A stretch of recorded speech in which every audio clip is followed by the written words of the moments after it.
अस्सलाम वालेकुम, सुबह बखैर, गुड मॉर्निंग और आदाब अर्ज़ है। आप देख रहे हैं बाखबर सवेरा। मैं हूँ आपके साथ मदीहा नकवी और मैं हूँ आपके साथ अशफाक इसहाक सत्ती। और मेरा गला थोड़ा सा नासाज है। और गले की तबीयत नासाज होगी या गला नासाज होगा? गला नासाज होगा। तबीयत आपकी वैसे नासाज रहती है, बल्कि आप हल्की फुल्की से तो आप हैं मासूम से नाजुक आप कह से, सकती हैं नाजुक से। हाँ, आपको तो पता है आजकल मासूम तो मैं वाकई कह सकती हूँ। तो खैर बात ये है कि जनाब आली, उम्मीद है कि आप लोग ठीक ठाक गुजर होंगे। भाई यहाँ पर तो मसला ये है कि मौसम अभी ख़राब ही नहीं होता और तबीयत ख़राब हो जाती है। लोग मतलब मौसम अभी ख़राब होता नहीं है और तबीयत ख़राब हो जाती है। मतलब ख़राब होने से यानी कि तब्दीली जब मौसम में नहीं आती। अभी बरसात का रुख कराची की तरफ है, किसी हद तक कहा जा रहा है कि हो सकती है, लेकिन हुई नहीं है। अच्छा। अभी तो बस ठंडी ठार हवाएं। थोड़ा सा प्रेडिक्शन आप दे दें अपने मोबाइल फ़ोन का सहारा लेते हुए। बिल्कुल जी, मैं मोबाइल फ़ोन के कई सहारा लेके आपको बता सकती हूँ। आज भी क्योंकि ये बताया जा रहा है, मेरा सिस्टम मुझे बता रहा है कि आज के दिन चलेंगी हवाएं और कल बादल होंगे। कल बादल और सूरज की आंख मचोली रहेगी। हाँ, पार्टली, हाँ, हेज है, पार्टली क्लाउडी, जैसे कल भी हमने देखा था। हल्की फुल्की वो ड्रिजल जिसे कहते हैं, वो भी चांसेस कहीं कहीं। एक तो कराची बड़ा इतना है ना, एक तो कराची बड़ा इतना है कि अगर कोई कह दीजिए कि हमारे घर की बार बूंदाबांदी हुई थी तो बेचारे लोग कहेंगे कौन से कराची। अच्छा, पहले शक की निगाहों से देखा करते थे, लेकिन मैंने एक चीज़ खुद नोटिस की है कि कराची का हुदूद अरबा बड़ा होने की वजह से एट टाइम्स ये खुद मेरी आंखों देखा हाल है कि आप सड़क पे जा रहे हैं, इस साइड पे बारिश है, उधर आगे बारिश नहीं है। बिल्कुल बिल्कुल, ये मैंने कारसाज पे देखा था। बिल्कुल ये बिल्कुल ऐसा होता है। तो बस अल्लाह ताला का एक निज़ाम है, लेकिन जो भी हो खैर आफियत से हो। जो इदारे हैं वो भरपूर तरीके से अपना काम करें, सड़कों में पानी ना हो, गाड़ियाँ ख़राब ना हो, रवानी इसी तरीके से चलती रहे। जो पॉट होल्स हैं उनको किसी तरीके से बंद कर दिया जाए, खास तौर पर मैन होल्स को भी, वरना लोगों को बड़ी परेशानी हो सकती है। और इसी दुआ के साथ शो का बाकायदा आगाज करते हैं और सबसे पहले टॉप स्टोरीज।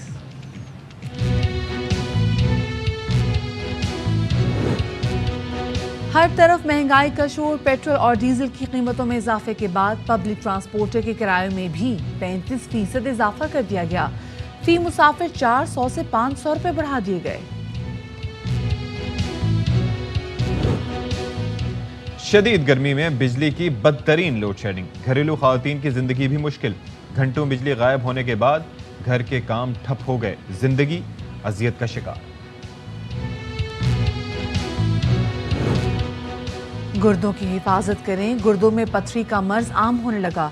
इससे बचाव का हल ज्यादा से ज्यादा पानी का इस्तेमाल और पथरी बनाने वाली ग़िज़ाओं से भी परहेज है।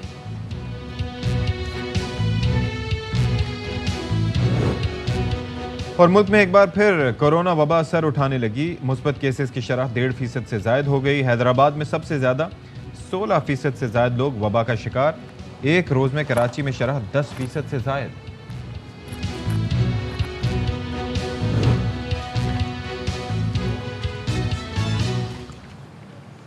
जी जनाब, तो सबसे पहले शो में बात करेंगे महंगाई के हवाले से, जो कि पाकिस्तान में दिन ब दिन बढ़ती चली जा रही है। और जब से नई हुकूमत आई है तो इसने जो पेट्रोल बम भी है वो अवाम पर 2 महीने में 3 दफ़ा गिराया है। और ऐसा गिराया है कि अवाम बिलबिला उठे कि हमारे साथ किया क्या। और जब पेट्रोल की मसनूआत की कीमतें बढ़ती हैं, फिर आपको पता है फिर ट्रांसपोर्ट भी बढ़ते हैं, तो ट्रांसपोर्टर्स ने भी कहा कि भाई चलो हो जाओ तैयार, 35% हम भी बढ़ा रहे हैं। आप अपनी टीवी स्क्रीन पर देख रहे हैं कि कैसे ढिठाई से। हाँ। अच्छा, सिर्फ ट्रांसपोर्टर्स नहीं बढ़ा रहे, गली मोहल्ले में बन कबाब वाले उन्होंने रेट बढ़ा दिए। हाँ। जो ये बंस, ब्रेड, पापे, ये छोटी छोटी चीज़ें जो आपको पता है कि लोगों के ब्रेकफास्ट का एक लाजमी हिस्सा होते हैं, वो महंगे। आटा महंगा, चीनी महंगी, जो कि 60 रुपए की आती थी, अब आप वही ब्रेड लेने के लिए जाएं तो वो आपको 150 160 रुपए से कम नहीं मिलेगी। जी बिल्कुल। अभी कुछ अर्से पहले तक वो 135 की थी, उससे पहले 110 की थी। अच्छा, ये पहले होता था लंबे अरसे में, यानी कि 2 साल में हो गया इजाफा। ये अब 3-4 महीने का ये इजाफा है जो हम रिपोर्ट कर रहे हैं। बाकी हर चीज़ महंगी होती जा रही है और लोग बेचारे जो हैं वो पिसते जा रहे हैं। फिक्स्ड इनकम वाले हम बारहा यही कहते हैं कि होते। लेकिन एक चीज़ मदिया, मुझे आपसे शिकायत है। क्या? आप मुस्बत रिपोर्टिंग नहीं करती हैं।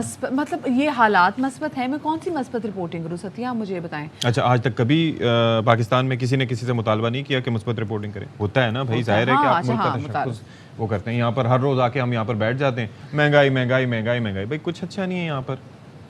नहीं देखिए सती, आपने जैसे बात की ना, मैं बोल देना कि नहीं करूंगी महंगाई है, मैं क्या करें? महंगाई तो ऑफ कोर्स बहुत ज्यादा, लेकिन जो फिक्स्ड इनकम वाले लोग हैं वो वाकई मुसलसल पिस रहे हैं, क्योंकि देखिए ये जो ठेले वाले हैं जब जिस चीज की प्राइस बढ़ती है तो वो भी प्राइस बढ़ा लेते हैं, वो नुकसान में नहीं जाते। हाँ, वो ये जरूर शिकायत कर रहे होते हैं कि देखिए जी लोगों ने हमसे खरीदना छोड़ दिया। नहीं छोड़ा ना, आप मुझे एक बात कहीं कहीं वो नुकसान, लेकिन वो तो चीजें बढ़ा देते हैं। लंपी स्किन डिजीज आ रही है, उसके बावजूद जो है लोग खरीदारी के लिए जा रहे हैं, उसके बावजूद डर के बावजूद जानवरों के रेट कम नहीं है, ठीक है, लोग गायब हैं लेकिन उसके बावजूद रेट कम नहीं है। ये जो गली मोहल्लों में या इधर उधर जो गोश्त वगैरह की सिचुएशन है, जो मार्केट्स हैं, वहाँ से आपने कभी देखा कि रेट उन्होंने कम किए हों? उसी तरीके से रेट्स बढ़े चढ़े हुए हैं।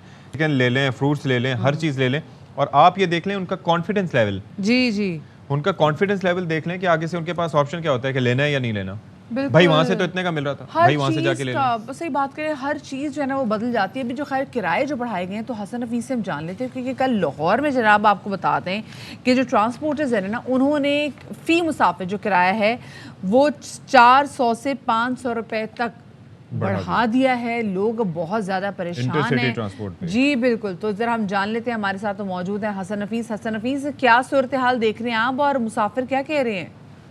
देखिए जी, बहुत ही एक अजीब सी सूरत हाल पैदा हो चुकी है। पेट्रोलियम मसनूआत की कीमतों में इजाफा होने के बाद 3 दफ़ा इजाफा हुआ है और 3 दफ़ा ही किरायों में इजाफा किया गया है। All Pakistan public transport association ने फिर एक दफ़ा ऐलान किया है, इस दफ़ा 400 से 500 रुपए तक किराया जो है वो बढ़ा दिया गया है। और लाहौर से जो किराया जो होता था अगर रावलपिंडी का तो 2000 रुपए किराया था, वो 2300 रुपए कर दिया गया है। फैसलाबाद, सरगोदा, पिशावर, मरी, ये तमाम शहर हैं जहां पर किराए जो है वो सरगोदा का किराया सिर्फ 700 रुपए होता था, जो 1100 रुपए तक कर दिया गया सिर्फ एक ही दिन में। पिशावर का किराया 2300 रुपए होता था और वो 2500 रुपए कर दिया गया है। खानेवाल का भी इसी तरह। कराची का किराया सिर्फ 4300 होता था, अब 4800 रुपए कर दिया गया है। तो इस तरह जो है इजाफा होता चला गया है। और इस दफा all Pakistan public transport association के सदर जो इसमतुल्लाह न्याजी, उन्होंने साफ कहा है कि ये किराए अभी जो बढ़ाए हैं ये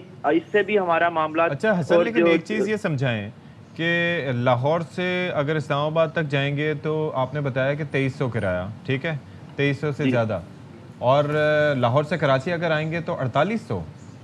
तो ये कराची वाला तो इसका मतलब इतना नहीं बढ़ाया उन्होंने। देखें, ये इशफाक इसमें 3 दफ़ा किराया बढ़ाया इन्होंने। पहले जो था ये 4300 रुपया दूसरी दफा बढ़ाने के बाद हुआ था। अच्छा। जो 4300 रुपए हुआ था दूसरी दफा बढ़ाने के बाद, तो जब तीसरी दफा बढ़ाया तो वो इकट्ठे 400-500 रुपए फिर बढ़ा दिए। वो ये भी चीज देखते होंगे ना कि किस रूट पे लोग ज्यादा जा रहे हैं। लाहौर से रावलपिंडी लोग बहुत ज्यादा ट्रैवल करते हैं, तो इस वजह से उन्होंने किराया भी बढ़ा दिया होगा।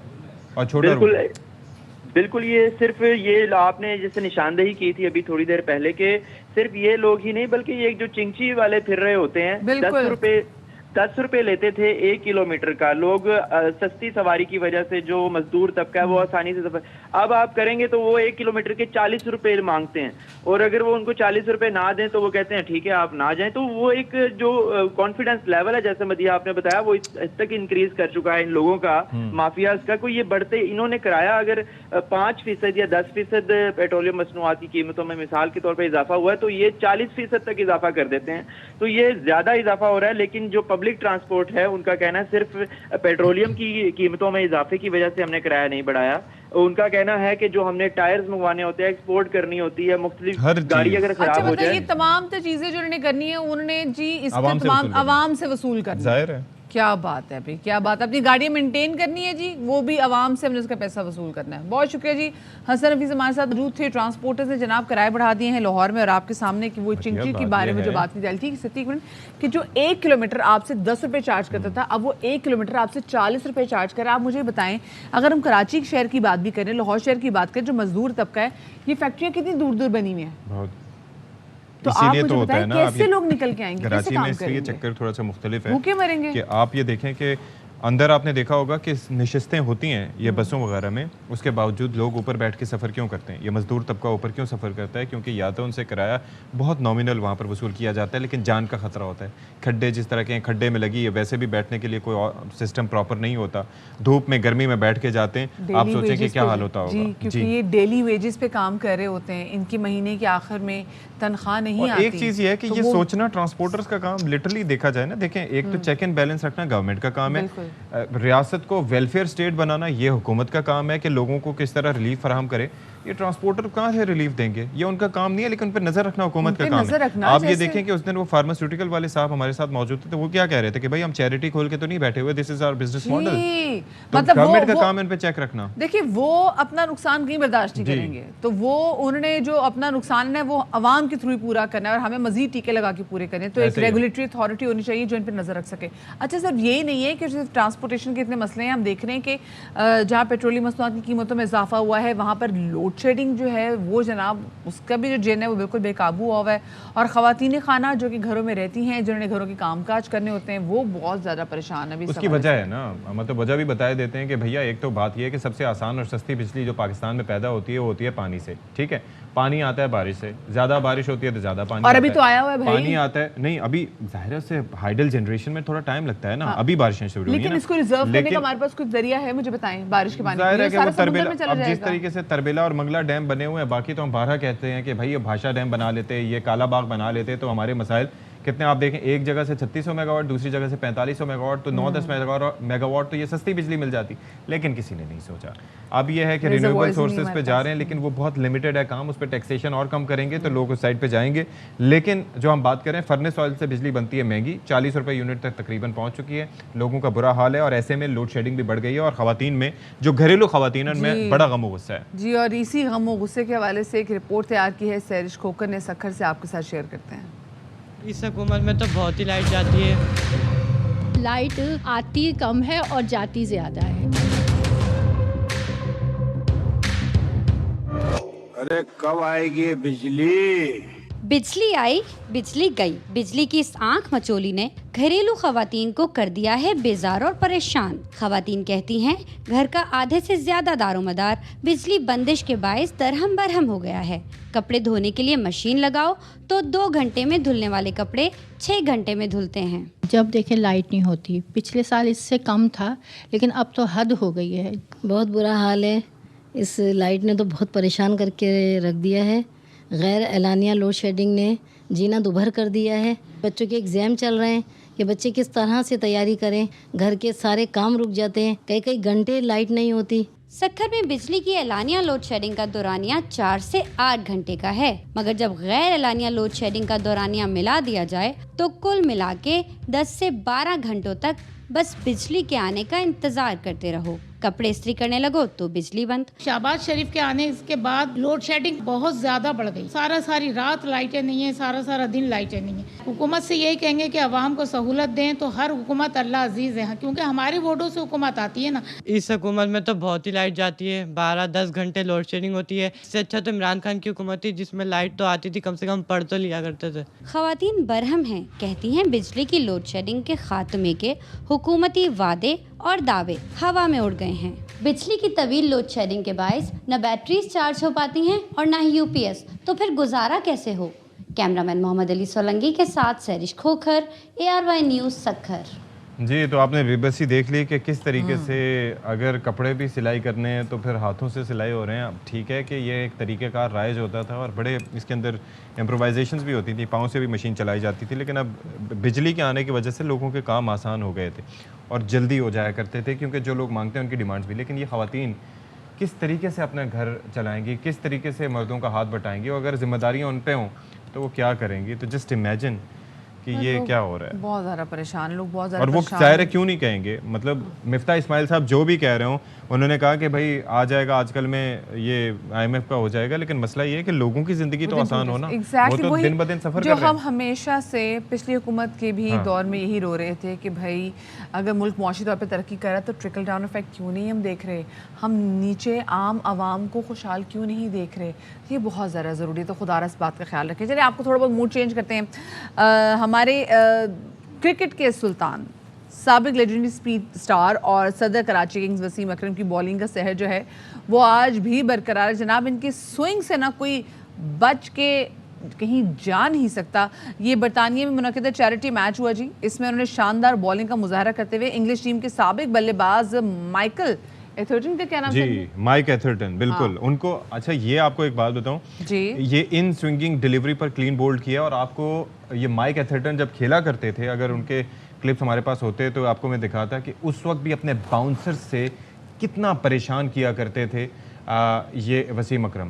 तो he is been always been a legendary figure, और अभी जाहिर है कि मतलब एज थोड़ी आप बहुत ये देखिए ना, उनकी बॉल ज़्यादा होगी, आके स्विंग कैसे होती है, समझ ही नहीं आती बल्लेबाज को एग्जैक्टली हुआ है तो उसके साथ क्या हुआ। मैं एक बार सिद्धू जी का इंटरव्यू देख ली तो उसमें भी उन्होंने कहा था कि भाई जब वसीम अकरम बॉल कराता है ना तो कहते पता नहीं चलता बॉल आई कहाँ थी और गई कहाँ पे है। अच्छा प्रिसाइसली मुझे याद है, पता है वो इस पहले एक दफ़ा याद है माइक एथरटन के सामने इनका, और वो बेचारे परेशान हो गए थे, कभी इधर से बॉल कभी यहाँ से जा रही कभी यूँ जा रही है, एक दफ़ा लग भी गई थी। तो he is always been lethal. तो हम देखो इसको दहशतगर्दी तो नहीं कह सकते, इसको स्विंग गर्दी कह सकते हैं। स्विंग गर्दी। इसका देखना स्विंग गर्दी है कि अगले पे एक टेरर है इसका। तो जितने दहशतगर्दी बल्लेबाज कह सकते हैं क्योंकि दहशत तो तारी होती थी ना, दहशत तो तारी थी of course, हाँ। ये वाली नहीं वो वाली। हाँ हाँ ये वाली तो होती थी। यार एक छोटी सी ब्रेक लेते हैं और ब्रेक के बाद मिलते हैं।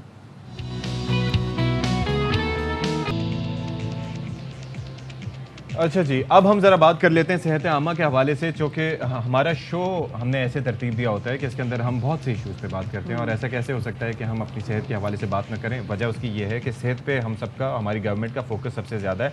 अगर नहीं यकीन आता तो बजट की दस्तावेज़ उठा के देख लें, उसके अंदर हर हुकूमत की जानिब से, सिर्फ ये नहीं कि नून लीग की हुकूमत की जानिब से, इत्तेहादी हुकूमत की जानिब से, या पिछले 10 साल का 20 साल का रिकॉर्ड देख लें तो यूल हैव एन आइडिया कि हमारा कितना कंसर्न है। अगर रिकॉर्ड सेहत जला के ना शो हुआ पे। हो तो जी रिकॉर्ड अगर चलाना, हाँ, रिकॉर्ड ये अगर भी चलाना तो ठीक बात यही है। तो अच्छा बात, खैर सेहत ये की है। बात करें, और हम बहुत सारे लोग जो है ना अपनी सेहत के मामले में ना कहीं सुस्त पड़ जाते जी। हैं। हम अपना रूटीन चेकअप नहीं कराते और बहुत सारी चीज़ें हमारी बॉडी के साथ हो रही होती हैं। हम इतने बिजी होते हैं कि हम नोट नहीं करते कि अच्छा भाई मैं नकाहत मुझे महसूस हो रही है, या मेरे नेल का कलर जो है वो एकदम से तब्दील हो रहा है। मतलब नेल पॉलिश की बात नहीं करी, नेल का कलर तब्दील हो रहा है, और बहुत सारी ऐसी चीज़ें जो आपको आपकी लाइफस्टाइल में आपको आपकी बॉडी बता रही थी कि देयर इज समथिंग रॉन्ग, मुझ पे ध्यान दो, मुझ पे ध्यान दो। नहीं तो हम तब ध्यान देते हैं ना। हम तब ध्यान देते हैं जब लेट हो जाते हैं। नहीं उसके अंदर भी नहीं है, उसके क्या? अंदर भी ध्यान नहीं देते, यू आर क्या? रॉन्ग। उसके अंदर हम पता है क्या करते हैं, हम लेते हैं over the counter pain killers. हाँ, ठीक है, हम फौरन वो सेल्फ मेडिकेशन करते हैं, गोली खा ली दर्द चला जाएगा, कम पोटेंसी की लेकिन थी आपको ज्यादा पता है, पोटेंसी की खा ली। इस गोली खाने की वजह से भी, खुद से अपने जो सेल्फ मेडिकेशन की वजह से भी बहुत सारे मसले मसाइल हो जाते हैं। कम पानी पीने की वजह से भी बहुत ज़्यादा मसले मसाइल हो जाते हैं। एक ऐसा मसला जो कि हम देखते हैं कि बच्चे भी उससे जो है महफूज नहीं रहते, वो ये है कि हमारे जो किडनीज में जो स्टोन्स आ जाते हैं। अब हम कहते हैं ये स्टोन हमने खाए तो थे नहीं, ये बने कैसे, ये आ कैसे गए।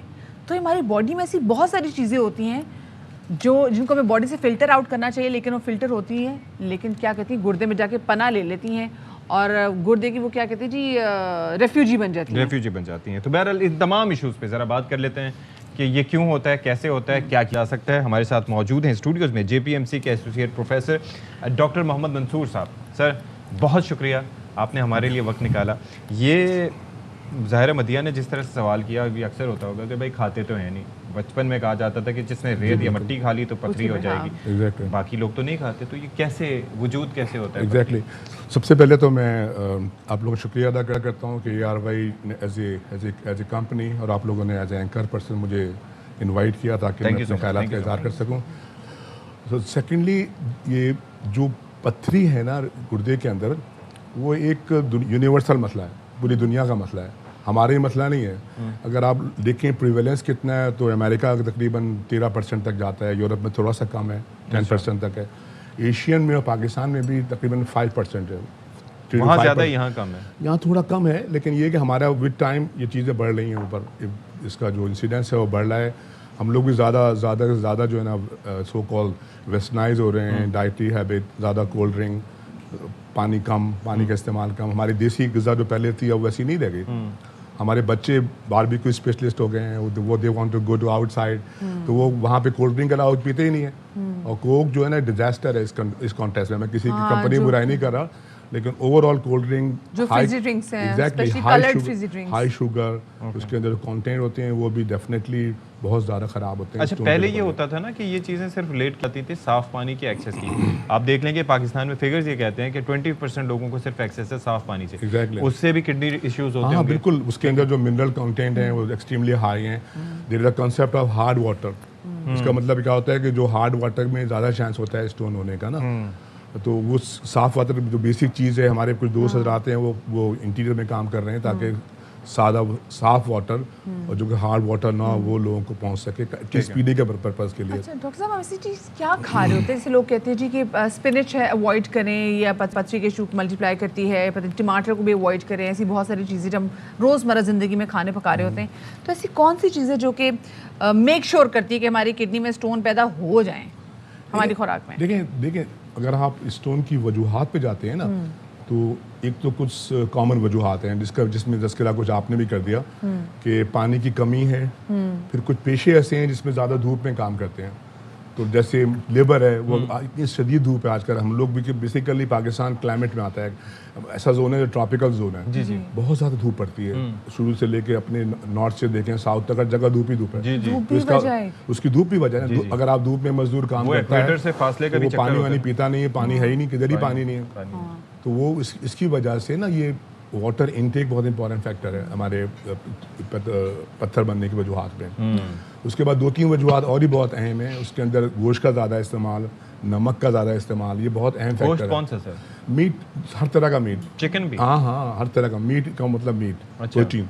तो जो लोग गोश्त ज़्यादा इस्तेमाल करते हैं वो भी देखें ना, जैसा हमारी कौन सी ऑर्गेनिक है यहाँ पे देखा है? हाँ, यहाँ पे जैसे हम लोग गोश्त जाते हैं तो हमारे कॉन्सेप्ट देखें ना, होटलों में भरा भरा सिर्फ गोश्त ही खाते हैं, ऊपर से कोल्ड ड्रिंक पीते हैं, तो दोनों चीज़ें जो है तबाही फैला रही होती हैं, तबाही फैला रही होती हैं स्टोन के लिहाज से।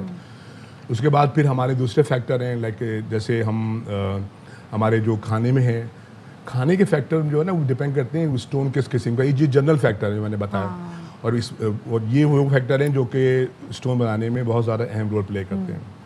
उसके बाद कुछ एटियोलॉजी ऐसी आती हैं जो कि स्टोन स्पेसिफिक हैं, हम अपने साइंटिफिकली या यूरोलॉजिकली सबसे ज़्यादा कॉमन स्टोन कैल्शियम ऑक्सीलेट बनता है। अच्छा। दूसरा यूरिक एसिड बनता है। कैल्शियम ऑक्सीलेट जो स्टोन है इसकी ज़्यादा वजूहात यही हैं जो मैंने बताई। अच्छा। जिसमें खाने की फैक्टरी बहुत ज़्यादा आते हैं, और ये 80% स्टोन लोड है, और 100 में से 80% जो स्टोन आएंगे वो कैल्शियम ऑक्सीलेट का होगा। इसकी वजूहात में आमतौर पर ऑक्सीलेट कंटेंट ज़्यादा होता है, हमारी जो ग़िज़ा हैं उनमें ऑक्सीलेट ज़्यादा है। अच्छा। तो जैसे उसमें 2 तरह के सोर्सेज हैं, एक सब्जियां हैं और एक जो है ना फल है। और सब ये डॉक्टर साहब मैं तो कहूँगी वक्त मुख्तसर है तो जल्दी जल्दी बताएं, सब्जियां ये कौन सी है, फल जैसे कौन से सब्जियों में इंपॉर्टेंट जो है ना, जैसे हम लोग लेते हैं पालक है, गोभी है, टमाटर है, इनसे पथरी बनती है। या एग्जैक्टली, उसके अंदर ऑक्सीलेट कंटेंट ज़्यादा होता है। अगर प्रोलॉन्ग यूज़ करें ऑक्सीलेट कंटेंट, उसके बाद जो है ना कुछ और है, जैसे स्वीट पोटैटो है, जैसे हम लोग शक्करकंदी कहते हैं, शलगम है, ये चीज़ें ज़्यादा स्टोन इसमें ऑक्सीलेट कंटेंट बहुत ज़्यादा होता है। उसके अलावा 2-3 चीज़ें और बड़ी हैं आजकल के ज़माने में, एक तो टी और कॉफ़ी, इसके अंदर ऑक्सीलेट बहुत ज़्यादा होता है, ये पब्लिक अवेयरनेस है ही नहीं। ये जो हम ब्लैक कॉफ़ी पी रहे हैं, ये सब के अंदर ऑक्सीलेट है। टी, कॉफ़ी अब डबल पी लें। अच्छा, उसके बाद जो है ना ये चॉकलेट का इस्तेमाल इतना ज़्यादा बढ़ा हुआ है हमारे सेटअप में, हमारे घरों में बच्चे फरमाइश करते हैं, वो बेकरी जाते हैं सिर्फ चॉकलेट ही लेके आते हैं, केक इतने बड़े हमने बच्चों के अच्छे काम के इंसेंटिव चॉकलेट रखा हुआ है। एग्जैक्टली। उसके बाद चॉकलेट केक में जो है ना भर के जो गिफ्ट जाते हैं, हाँ एग्जैक्टली, लॉट ऑफ वैरायटीज। हमारा बच्चा और कुछ नहीं खाता, चलो चॉकलेट केक ले आओ। हाँ, बच्चे की फरमाइश भी होती है, अम्मा कुछ नहीं, चॉकलेट ला लें।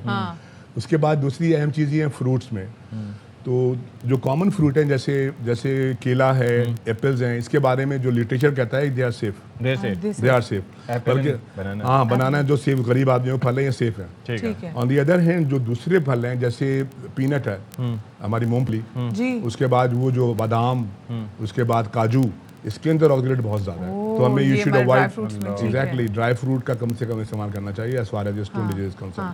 अच्छा, ये जो वैसे बताएं, जब ये जब स्टोन हमारी बॉडी के अंदर बन रहा होता है, किडनीज के अंदर बन रहा होता है, क्या हमारी बॉडी हमें कोई ऐसा साइन देती है? देखिए कि यूरिन के कलर से पता चल जाए, एनीथिंग लाइक दैट? देखिए ना, ये ऑनगोइंग प्रोसेस है, it takes years and years. शुरू में तो हमें अवेयरनेस नहीं होता कि हम पानी कम पी रहे हैं, हम धूप में बहुत ज़्यादा धूप में रह रहे हैं, या फिर और चीज़ें, या हमारी ग़िज़ा में ये तब्दीलियाँ हैं। गोश्त का इस्तेमाल भी बहुत ज़्यादा इस फेवर करता है। हाँ। उसके बाद स्ट्रॉबेरीज हैं, जैसे हमने डिस्कस किया, जितनी रेड बेरी, ब्लू बेरी, जितनी बेरीज आती हैं उसका ऑक्सीलेट कंटेंट बहुत ज़्यादा है। ये वो फ्रूट हैं जो कि मैं खाते अवॉइड करने चाहिए हमें ना। स्ट्रॉबेरीज भी? या बिल्कुल, strawberries, blue berries, red berries, many berries खाई थी। हाँ, तो वो खाना चाहिए, लेकिन किसी खास हद तक खाना चाहिए, कोई हद नहीं, ज़्यादती किसी चीज़। अच्छा, फाइन। अबाउट योर क्वेश्चन कि हमें कैसा पता लगता है, शुरू में तो पता नहीं लगते, फिर पेशाब थोड़ा कम आता है, जलन होती है, तो ऐसा चीज़ें बढ़ती हैं, और ये स्टोन आमतौर पर सिम्टोमेटिक रहते हैं शुरू के स्टेज में। फिर एक ख़ास लम्हा ऐसा आता है कि जिसमें यूरिन जो है ना सुपर सेचुरेट हो जाती है, यानी कि क्रिस्टलाइड एलिमेंट जो खास किसी भी दबकियात का एलिमेंट जो है ना छोटे छोटे क्रिस्टल बनाता है, तो बाद में एग्रीगेट हो जाते हैं, बड़ा स्टोन बनाते हैं। तो this is a time where some symptom start coming. और जो सिम्टम जो होती हैं वो डिपेंड, आमतौर पे पेन होता है जनरली, और पेन जो होता है वो डिपेंड करता है क्योंकि ये पूरी यूरिनरी ट्रैक है, अगर आप देखें ना तो urinary track start from kidney. और ये पेन एग्जैक्टली कहाँ से शुरू होती है? मैं बताता हूँ ये बताइएगा। आपको। देखिए ट्रैक, यूरिनरी ट्रैक में 2 गुर्दे होते हैं साइड पे पीछे पड़े होते हैं हमारे, और फिर 2 नालियाँ होती हैं, हम यूरेटर कहते हैं। ये दोनों मिलके एक बड़े हिस्से में जाते हैं, उसे मसाना कहते हैं। मसाने के बाद एक और नाली निकलती है जिसको हम यूरेथ्रा कहते हैं, जिसकी मदद से पेशाब बाहर निकलता है। तो ये जो पत्थर है ना, ये किसी भी जगह हो सकता है, लेकिन यूजुअली पत्थर बहते कहीं भी फंस सकते हैं। एग्जैक्टली, वो रास्ता तो वही है ना, वो दरिया है, वहाँ से नॉर्थ से निकलता है, नीचे साउथ पे जाके समंदर में गिरता है, तो वो इसी तरह की मिसाल है। जो चीज़ and depending on the size of the exactly अब स्टोन बन गया तो सबसे पहले ना आमतौर पे गुर्दे में ही बनता है, तो वहाँ से जब कोशिश, कभी कभी तो ये साइलेंस पड़े रहते हैं, सालों महीनों कुछ नहीं करते, ये जगह बैठे रहते हैं, पता भी नहीं चलता। कभी भी वहाँ से डिसलॉज होके वहाँ से टूटते हैं, या लोड बढ़ता है तो वहाँ से निकल के नीचे आते हैं, या गुर्दे के अंदर ही हिलजुल करते हैं। जब गुर्दे में हिलते हैं तो पेन होता है। पेन आमतौर पे साइड पे होता है, फ्लैंक में होता है। आप बात कर रहे हैं तो होना शुरू हो रहा है। अच्छा, उसके बाद आगे, अच्छा उसके बाद जो है ना वो पेन आमतौर पे पीछे से आगे के हिस्से में आता है, इस शक्ल में आता है, और कभी कभी आगे से पीछे जाता है, गुर्दे का पेन होता है सिर्फ। वहाँ से इत्तेफाक से कोई पत्थर नीचे नाली में आ जाए यूरेटर में, तो एक खास किस्म का पेन होता है, जिसे हम कॉलिक बोलते हैं, यूरेट्रिक कॉलिक। अच्छा, वो ज़्यादा शदीद पेन होता है, वो उर्दू में क्या बोलते हैं, पेशेंट अलट पलट होता है, वो अलट पलट करता है, उल्टियाँ करता है, और वो जो है ना ऐसी तकलीफ होती है कि आमतौर उठा के अस्पताल ले जाते हैं। तो वो पेन, उस पेन के साथ साथ पत्थर थोड़ा थोड़ा नीचे आता है, और पेन इतना शदीद होता है कि गुर्दे से ज़्यादा शुरू होकर नीचे जो है ना पेशाब की नाली तक जाता है, थाई तक जाता है। तो ये यूनिक पेन होता है जो कि यूरेटर की वजह से होता है। डॉक्टर साहब, फिर क्या इसका इलाज में, क्या हम लेजर में जा सकते हैं? जरा जल्दी से ट्रीटमेंट में हाँ बात देखें, कीजिए। सही ट्रीटमेंट किसी भी स्टोन का एसेस करने से पहले हम डायग्नोस करते हैं कि सबसे इंपॉर्टेंट फैक्टर है स्टोन लोड कितना है, स्टोन की मिकदार कितनी है, और सेकंड ये होता है कि उसकी साइट कितनी है, किस जगह पड़ा है, गुर्दे में, यूरेटर में, मसाने पे, नाली पे, कहीं भी हो सकता है। तो सपोज कोई स्टोन जो है ना गुर्दे के अंदर है, तो गुर्दे के अंदर फिर हम देखते हैं कि किस जगह पे है। तो छोटा स्टोन जो 1 to 1.5 सेंटीमीटर का होता है, उसके लिए तरह के इलाज जो आसान है, एक होता है बाहर से शुआएं लगाते हैं, ठीक है, उसको हम लोग आम जबान में बाहर की लेज़र कहते हैं, ESW कहते हैं। इसका मतलब ये होता है एक्स्ट्रा कार्पोरियल शॉक वेव। इसका मतलब होता है बाहर से मरीज को एक खास मशीन में बैठा के उसको ठक ठक स्टोन को तोड़ देते हैं। इसका एक खास परसेंटेज आमतौर पर अच्छा स्टोन निकल जाता है, कुछ लोगों में नहीं है फिजिबल होता। तो उस सूरत में होता है कि फिर हम उसमें जो आजकल मॉडर्न तरीका है, पेशाब की नाली से यूरोटोस्कोप जाते हैं, फिर उसकी स्टोन के ऊपर पहुंच के देखते हुए कैमरे की मदद से लेजर मारते हैं इसके ऊपर, होल्मियम लेजर आजकल। तकलीफ तो नहीं, बेहोश करना पड़ता है इसको लेजर से लेकिन ये जो पहला तरीका है जो मैंने बताया शुआओं वाला, उसमें बेहोश नहीं करना पड़ता, आसान है। हमारे JPMC में शुरू से वो मशीन भी आ गई है जो शुआएं जिससे हम। उसके बाद तीसरा कोई है? हाँ बता रहा हूँ। तो ये छोटे स्टोन का तरीका है कि हम अंदर जाके लेजर मार लें। तो बड़े स्टोन 2 सेंटीमीटर से बड़े वाले होते हैं, तो आजकल के ज़माने में सबसे ज़्यादा हम यूज़ करते हैं PCNL कहते हैं। इसका मतलब ये होता है कि गुर्दे के मरीज को बेहोश करके उल्टा करके यहाँ पे एक सुराख बनाते हैं, सीधा स्टोन तक पहुँच जाते हैं। स्टोन में पहुँच के उसके ऊपर लेज़र मारते हैं अपने तरीके से, और पत्थर फ्रेगमेंट हो जाता है, उसको वहाँ से निकाल देते हैं। ये बड़ा अच्छा तरीका है। आजकल बहुत अच्छे इसके सक्सेस रेट हैं आज के ज़माने में। इसका अफोर्डेबल है लोगों के लिए, थोड़ा महंगा है लेकिन हर जगह अवेलेबल है, सरकारी सिस्टम में, JPMC में भी है, सारे। हाँ, बड़ा अच्छा तरीका है। इसके अलावा जो तरीके आजकल जो नए ज़माने में आ रहे हैं वो लेप्रोस्कोपी है। वो हम लोग आगे से जाके सुराख करके पत्थर निकालते हैं। यूरेटर स्टोन में इसका ज़्यादा रोल है, गुर्दे के स्टोन में निकालते हैं। रोबोटिक सर्जरी भी आ रही है। ओपन सर्जरी जो बस एक ज़माने में बड़ी पॉपुलर थी शुरू के ज़माने में, आहिस्ता आहिस्ता मतरूक होती जा रही है। उसकी मुख्तलिफ वजूहात हैं। बड़ा चीरा होता है, बड़ा चीरा होता है, दर्द होता है, हर्निया बनता है, इन्फेक्शन होती है, जरा मैनी प्रॉब्लम आफ्टर बर्थ मरीज दाखिल रहता है आजकल। तो आज किया कल छुट्टी कर दी। जो मिनिमल इन्वेजिव कॉन्सेप्ट आजकल ज़्यादा पॉपुलर है। चलें, ठीक है। बहुत शुक्रिया सर मंसूर साहब, आप तशरीफ़ लाए, एसोसिएट प्रोफेसर हैं और बड़ी मुफस्सल उन्होंने गुफ्तगू की और तफसीली तौर पर उन्होंने हमें समझा दिया कि भाई अगर होता है तो क्यों होता है, और हो जाए तो फिर किस तरह से इलाज भी इसका किया जा सकता है। आई एम श्योर आपने नोट्स ले लिए होंगे। हाँ, तो आप लोग भी जाके फ़ौरन पानी पिए, पानी की कमी की वजह से भी होता है। छोटी सी ब्रेक के बाद मिलते हैं।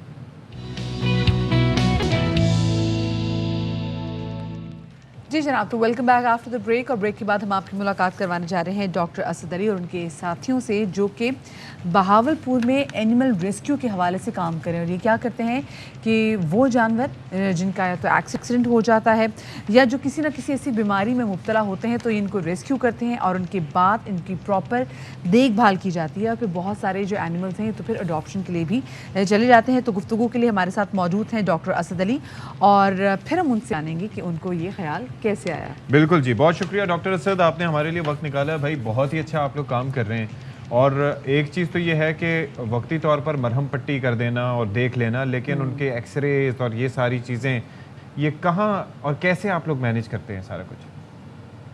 अस्सलाम वालेकुम। वालेकुम अस्सलाम। जी एक्चुअली हमने ये 2013 में बनाई थी ये ऑर्गेनाइजेशन। तो उस वक्त हम स्टूडेंट्स थे, सारे DVM के स्टूडेंट्स थे, वेटनरी के। तो उस वक्त तो हम ये था कि ना डॉक्टर्स के पास लेकर जाते थे रेस्क्यू करने के बाद। अब हमारा क्लिनिक है यहाँ पे भावलपुर में, तो हम रेस्क्यू करते हैं, यहाँ क्लिनिक पर ट्रीटमेंट करते हैं और उसके बाद हमने रेस्क्यू सेंटर बनाया हुआ है। तो जिन एनिमल्स को हमने एडमिट करना होता है, रेस्क्यू वालों को, उन्हें वहाँ पे रेस्क्यू सेंटर में एडमिट करते हैं। जब तक रिकवर नहीं होते उस वक्त तक उनकी ट्रीटमेंट होती रहती है, और फिर जैसे ही वो रिकवर होते हैं उन्हें वापसी रिलीज़ कर देते हैं या फिर अडॉप्शन पे देते हैं। तो उसमें ये है कि बाकी हमारे पास सारी फैसिलिटीज़ यहाँ पर हैं, एक्सरे, अल्ट्रासाउंड, ब्लड टेस्ट वगैरह सारा कुछ हम कर रहे हैं जो हमें रेस्क्यू एनिमल्स मिलते हैं। वैसे तो पेट्स का भी क्लिनिक है, लेकिन उसी के साथ ही हम इसे चला रहे हैं। सही सही, ठीक है, चलें। अच्छा असद, आप हमारे साथ मौजूद रहिएगा। इस वक्त शाहिद खाकान अब्बासी साहब मीडिया से गुफ्तगू कर रहे हैं कि आज ना कोई LNG खरीदी गई, ना कोयला खरीदा गया, ना तेल का बंदोबस्त किया गया, और आज इन सब चीज़ों की कीमत इतनी बढ़ चुकी है कि इजाफी यूनिट जो मुल्क के अंदर है वो 50 और 60 रुपए का बनता है, जो ना आवाम पर ये बोझ डाला जा सकता है, ना मुल्क की मईशत में बोझ डाला जा सका है। हम इस मामले को मैनेज कर रहे हैं और इंशाल्लाह कम से कम लोड शेडिंग के साथ मैनेज करेंगे, क्योंकि मईशत पर बोझ पहले ही मुल्क के अंदर डॉलरों की कमी है। मईशत पर इजाफी बोझ डालना मुमकिन नहीं है, लेकिन उसके बावजूद आपने देखा कि हमने कम से कम लोड शेडिंग से मैनेज किया है और इंशाल्लाह आगे भी करेंगे। इमरान खान साहब को थ्रेट आई है तो हुकूमत तो थ्रेट का पूरा मुकाबला करेगी, लेकिन इमरान खान साहब को पहले भी बहुत सी साजिशें इधर उधर से उनके खिलाफ हुई हैं जिसका कभी कोई सबूत नहीं आया। अल्लाह करे ये भी उसी किस्म की साजिश हो जिसका कोई सबूत ना हो।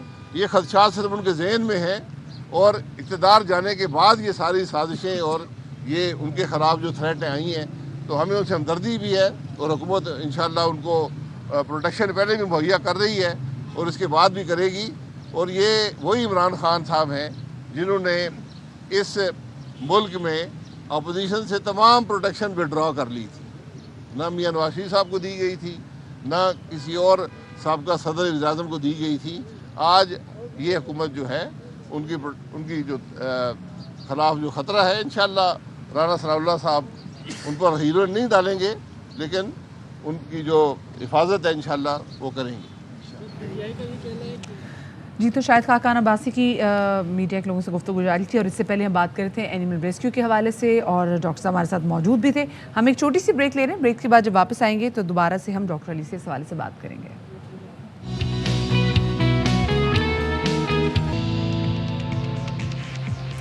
जी जनाब, एक बार फिर से आपका खैर मकदम है, सलाम आपको अर्ज़ करते हैं। जो लोग जिन्होंने हमें अभी ज्वाइन किया, पहले तो आप ये बताएं क्यों ज्वाइन किया आपने? मतलब क्या ये क्या बात थे आप लोग? अच्छा 9 बजे से जब हम यहाँ पर आके बिल्कुल बैठ जाते हैं आपके सामने, आपको तरह तरह की दुनिया भर की खबरों से, भले सेहत से मुताल्लिक हो, भले मईशत से मुताल्लिक हो, भले कोई भी और मामला हो, महंगाई से मुताल्लिक हो, हम आपको आगाह करते हैं। जी, आपका हम ख्याल करते हैं। आपको होना चाहिए ना साथ हमारे। बिल्कुल होता है, तो है हमारे साथ। वो अंकल का जो इसी गुस्से में ना जो चाय के अंदर पापा डूब गया, वो कह रही मैं बैठा हूँ तो सुबह 9 बजे से बैठा हूँ। सबसे बड़ा अलमिया पता है क्या होता है इसके अंदर, कि पापा या बिस्किट जब चाय में डूब जाए और रेस्क्यू के ऊपर आप दूसरा बिस्किट डालें और वो भी उसके अंदर होता खा जाए, उससे बड़ी मायूसी नहीं होती। चम्मच साथ रख ले, ऐसा होता है। मुझे लगता है चाय का टेस्ट खराब होता है। हाँ देखा, मुझे मालूम, मतलब मैंने बिस्किट को बिस्किट से रेस्क्यू करने की कोशिश की और दोनों जान से गए। ओह क्या बात है, तो बस बहुत बड़ी माजरत ताज़ियत में पेश करती हूँ। अच्छा जी, खैर प्री मानसून बारिशों का सिलसिला भी जारी और सारी है। हमने देखा है पंजाब में किस तरीके से बारिश हो रही है, और क्योंकि पहले से ही बड़ा अच्छा मौसम है urban आपके शहर flooding का मदिया। बहुत ज़बरदस्त। इस्लामाबाद, रावलपिंडी में बाबू से टॉप पे बर्फ़ पड़ रही है, और जो हम देख रहे हैं कि जो आगे ऊपर हम जिन जिन इलाकों में चले जाते हैं, शिमाली इलाका जाते हैं, वहाँ पे बड़ा ज़बरदस्त इस पे एक और भी ठंडा फर्क पड़ा मौसम है। है। क्या? बिजली की डिमांड कम हो गई है, एसी वगैरह चलना बंद हो गए, लोड शेडिंग कराची में भी कम हो गई है किसी हद तक। हाँ, ये आप देखें कम हो रही है अब कंपैरेटिवली। अच्छा, ये वैसे मैं हैरान हूँ, मुझे कुछ समझ में नहीं आती कि डिस्ट्रीब्यूशन कैसे है कि कुछ इलाकों में, जैसे मैं गई भी हूँ जब मैं अपना बजट का शो भी करी थी, वहाँ नहीं तो थी, बहुत वहाँ से नहीं थी लोड ऐसे शेडिंग। इलाकों में उन्होंने मुझे कहा जी हमारे यहाँ तो लोड शेडिंग ही नहीं है। तो मैंने कहा अच्छा, और अभी भी जब कुछ इलाकों में जो लोड शेडिंग में लाइट जाती है तो वो कहती है जी टेक्निकल फॉल्ट है, उस पर काम हो रहा है, और उस पे काम होते होते कोई 8 से 9 घंटे तो वैसे ही चले जाते हैं भाई। हमारे। अभी दरमियान में ना हमारी तरफ तकरीबन कोई सुबह 8 बजे से लेकर रात 9-10 बजे तक लाइट नहीं थी। पूछा क्या है कि जी ये प्री मानसून बारिश हो सकती है, तो उसकी वजह से जो दरख्त हैं जो बिजली के तारों के आड़े आ सकते हैं, हिलने जुलने से जिनके नुकसान हो सकता है, तो उनको कर रहे हैं। तो वो एक मतलब ये कि प्रिवेंटिव मेजर ले रही थी कि इलेक्ट्रिक। तो बहरहाल हमारी गुफ्तगू चलती रहेगी। इस वक्त बाबर आवान साहब गुफ्तगू कर रहे हैं, मीडिया से आपको दिखाते हैं। अब खाली होने जा रही है, ये नैब के अदालतें हैं, इसलिए कि इस सारी साइफर, नवाजिश, साजिश और मुदाखलत उसका नतीजा था ग्रैंड NRO 2 जो मिल गया है। मैं कुछ फैक्ट्स एंड फिगर्स आपको देना चाहता हूँ, और वो ये कि 117 बड़े मुकदमात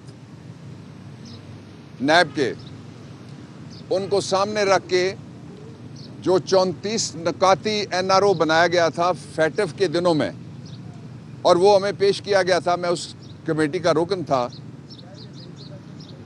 उसमें ये सारा कुछ शामिल था जो आज हुआ है। उस वक्त इमरान खान ने और हमने वो देने से NRO इनकार किया था। तो 117 जो मुकदमात हैं उनके अंदर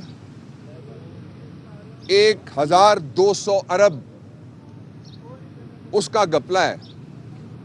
NRO की वजह से एक एक केस सामने रख के एक एक सेक्शन तैयार किया गया है।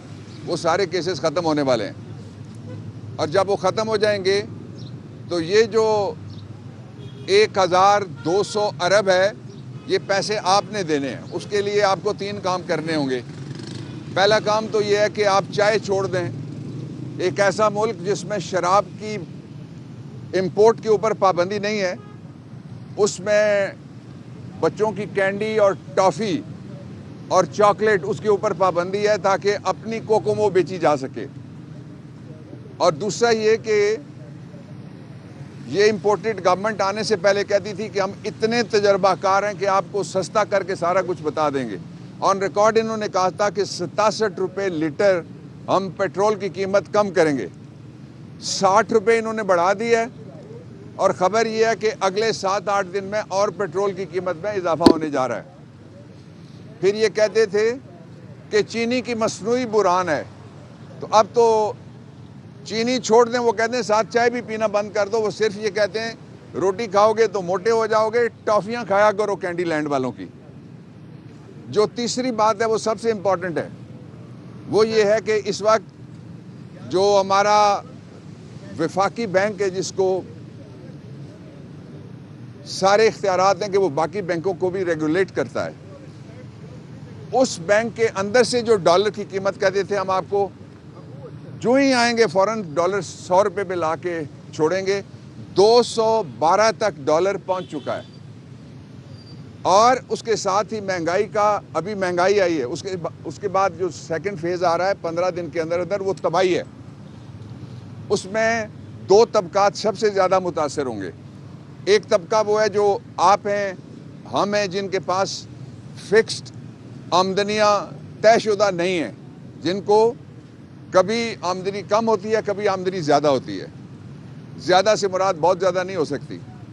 दूसरा तबका वो है जिसके पास कारोबार नहीं है, जो दिहाड़ीदार हैं। और तीसरा जो तबका, उससे सबसे ऊपर बैठा हुआ तबका, उसने जमहूरियत की तारीफ सारी बदल दी है। पहले कहते थे लोगों की हुकूमत लोगों के ज़रिए लोगों के लिए, अब एलीट की हुकूमत एलीट के ज़रिए एलीट के लिए।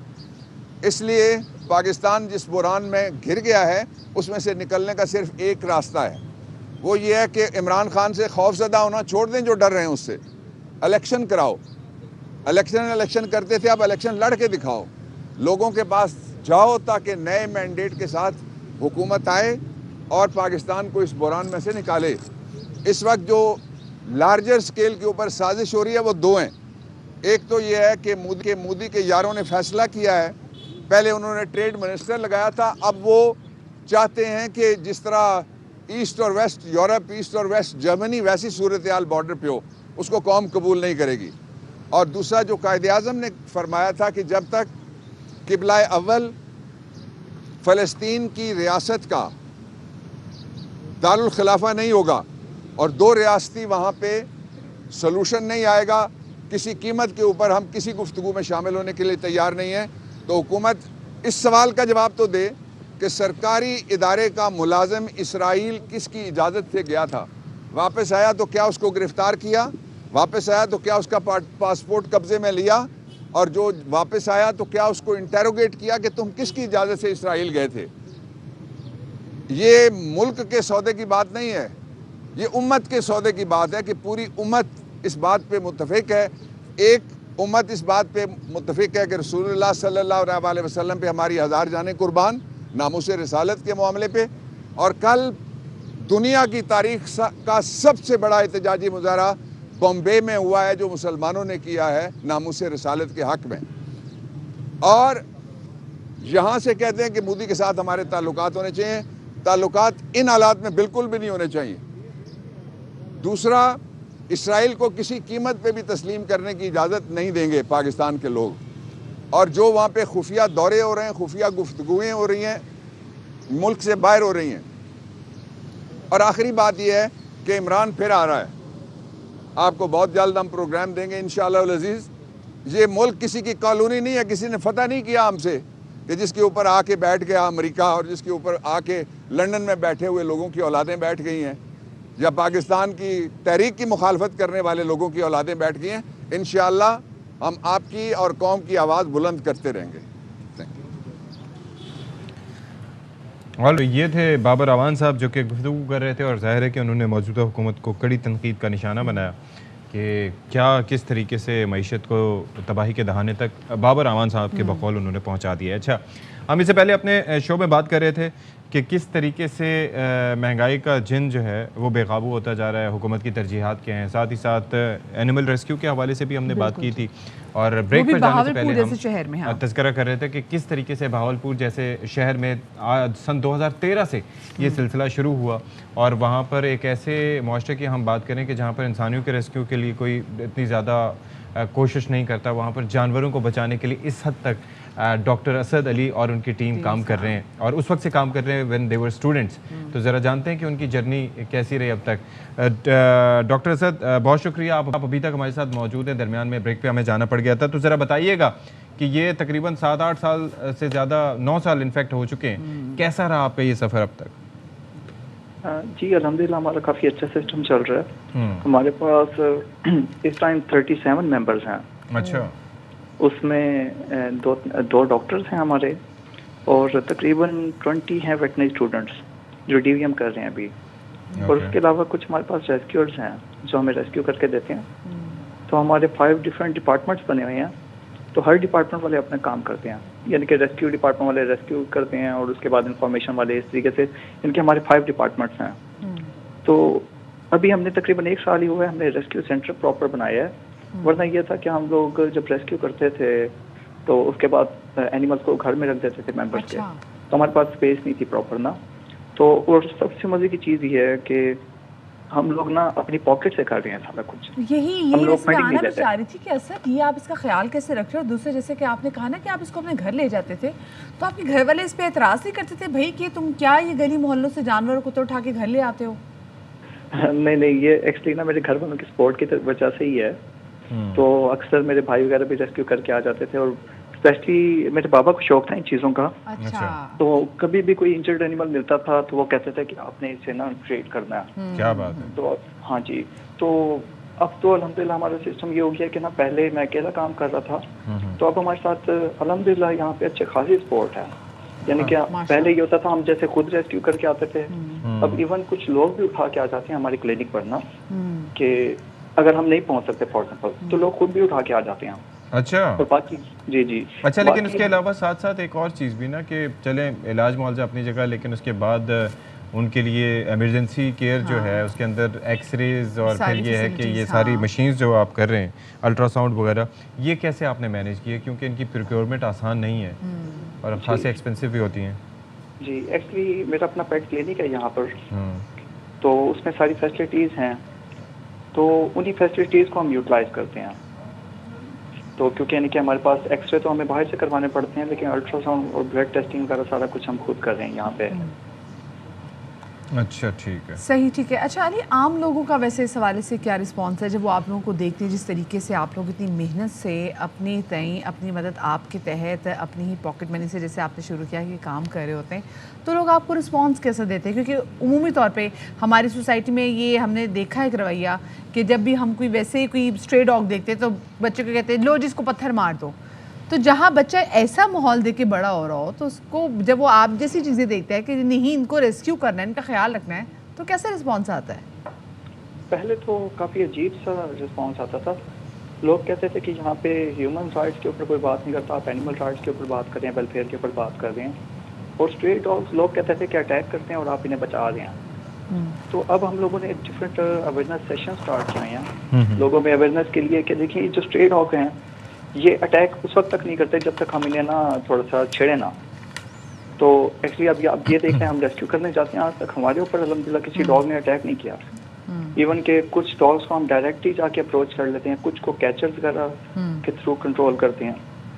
और अब तो इतना अल्हम्दुलिल्लाह चेंजिंग आ गई है कि अभी लास्ट ईयर एक बिल पास हुआ है पंजाब में, शायद आपको पता हो, स्ट्रे डॉग किलिंग बैन हो गई है।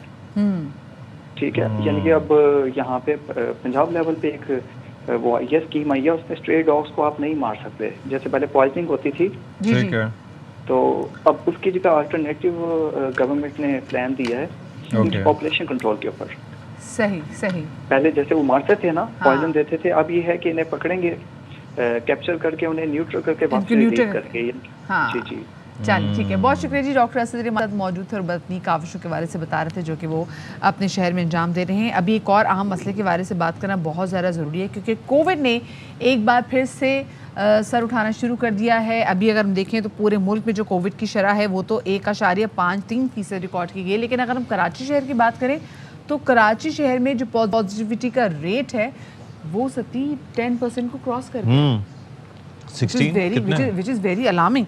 अभी तो 16 एग्जैक्टली जी भाई 16.67 भाई महफूज रहें। और ये जो मास्क वगैरह का इस्तेमाल दोबारा से शुरू कर दें। अब तो मार्केट में बहुत कम ही ऐसा होता है कि कहीं पे मास्क वगैरह दिखाई दे रहे हो, तो बी वेरी केयरफुल जी, क्योंकि जान है तो जहान है। और वैसे भी अच्छा, मैं एक और चीज़ भी कहूँ, आप मास्क पहनेंगे ना तो ये जो डस्ट वगैरह इससे भी बचेंगे। और न जाने कौन कौन से वायरस बैक्टीरिया आपके नाक से जा सकते हैं अंदर, तो ये बड़ा इसके अंदर मोहतात रहने की ज़रूरत है। तो इसके अंदर ज़रा बात कर लेते हैं। कोरोना टास्क फोर्स सिंध के मेंबर प्रोफेसर डॉक्टर सईद साहब हमारे साथ मौजूद हैं। वेलकम टू आवर शो जी, कैसे हैं आप? ठीक ठाक हैं, खैरियत से? थैंक यू सो मच, खैरियत से। आप लोग ठीक हैं? अल्लाह का शुक्र, अल्लाह का शुक्र है। हम तो सोच रहे थे कि आप थोड़ा वेकेशंस में हैं, लेकिन आप ये है कि इधर भी नज़र रखे हुए हैं। तो क्या सिचुएशन है इस वक्त सिंध में, बताइएगा ज़रा कोविड की। जी, कोरोना ने फिर जो है सर उठाना शुरू कर दिया और काफ़ी लोग समझ गए थे कि शायद कोविड ख़त्म हो गया था, जिसकी वजह से एहतियाती तदाबीर ख़त्म हो गई थी और लोग काफ़ी जो समझ रहे थे कोविड नहीं है। लेकिन अभी स्टेटिस्टिक्स बहुत तेज़ी से बढ़ रहे हैं, स्पेशली जब नया एक सब वेरिएंट आया है ओमिक्रॉन का, उसकी वजह से नंबर्स बहुत तेज़ी से बढ़ रहे हैं। मुल्क में 1.5% से नंबर ज़्यादा हो चुके हैं और कराची में 10% से ज़्यादा केसेस जा रहे हैं। और ओरिजिनल नंबर इससे भी ज़्यादा होंगे, क्योंकि जो टेस्ट की तादाद है वो बिल्कुल कम है। तो नंबर अगर ज़्यादा टेस्ट किए जाएं, जिन लोगों को सिम्टम्स हैं और वो टेस्ट करें, तो नंबर अब पॉजिटिव केसेस मजीद बढ़ सकते हैं।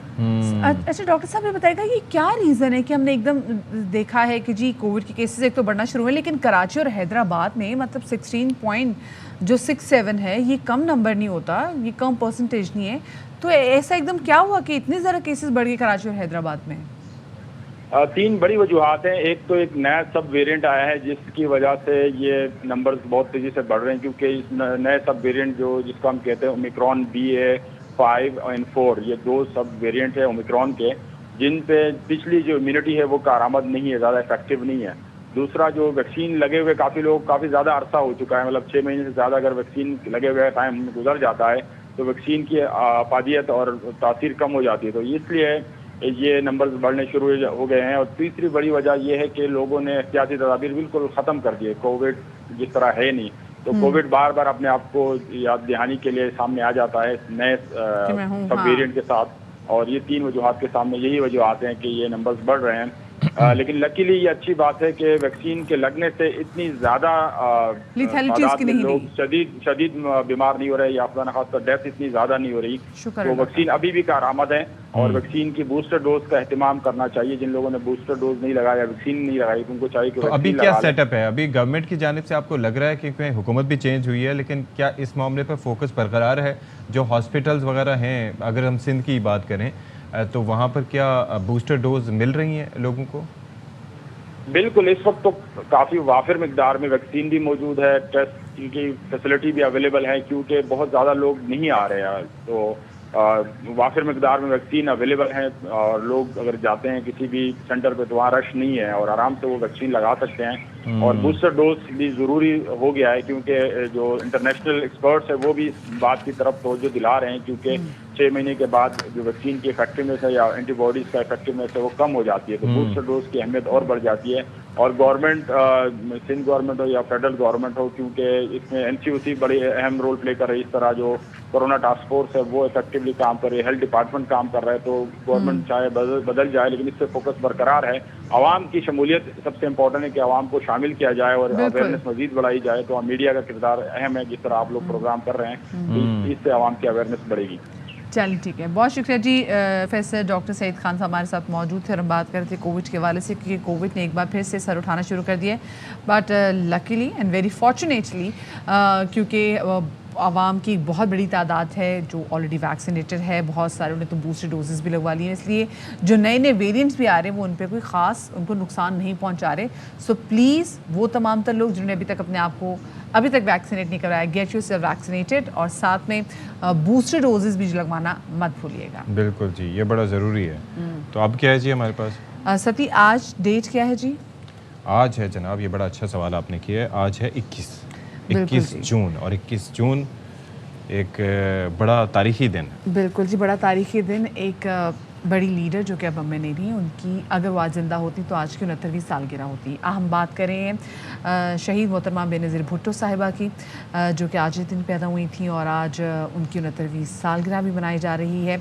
और इनको ये एजाज़ हासिल है कि मुस्लिम दुनिया की पहली खातून वज़ीर आज़म, and at the age of 35 1988 में इनको पाकिस्तान की वज़ीर आज़म मुंतखब किया गया था, और ये बड़ी कम उम्र में वज़ीर आज़म बनी थी। और उसके बाद जब दोबारा ये पाकिस्तान की वज़ीर आज़म बनी थी, डैट वाज 1993 बैक देन। बिल्कुल जी। तो बस ये है कि देखें, 2 बार वज़ीर आज़म रहने का उनको एक एहसास हासिल रहा, वतन वापस आई थी, फिर उसके बाद कारसाज में हमने देखा था कि किस तरह से जो इस्तक़बाली जुलूस था, जहाँ पर आप ये देखें कि बड़े खूबसूरत मनाजिर थे जब वो पहुँची थी कराची, और किस तरह से उनका इस्तक़बाल किया गया था, जम्मे गवीर था। फिर आई रिमेंबर कि I was going to office उस वक्त, तो रात के वक्त उसे पता चला कि वहाँ पर कारसाज में उनके जो काफ़िले को निशाना बनाया गया, जिसके अंदर कितनी, लेकिन उसमें वो महफूज रहीं, बहुत सी कीमती जानें उसमें जो है वो गई थी। ARY के कैमरामैन भी एक शहीद हुए थे, आरिफ खान। फिर उसके बाद आप ये देखें कि वहाँ पर वो सिलसिला रुका नहीं, धमकियाँ उनको दी जाती रहीं, इधर उधर से पैगामात भिजवाए जाते रहे।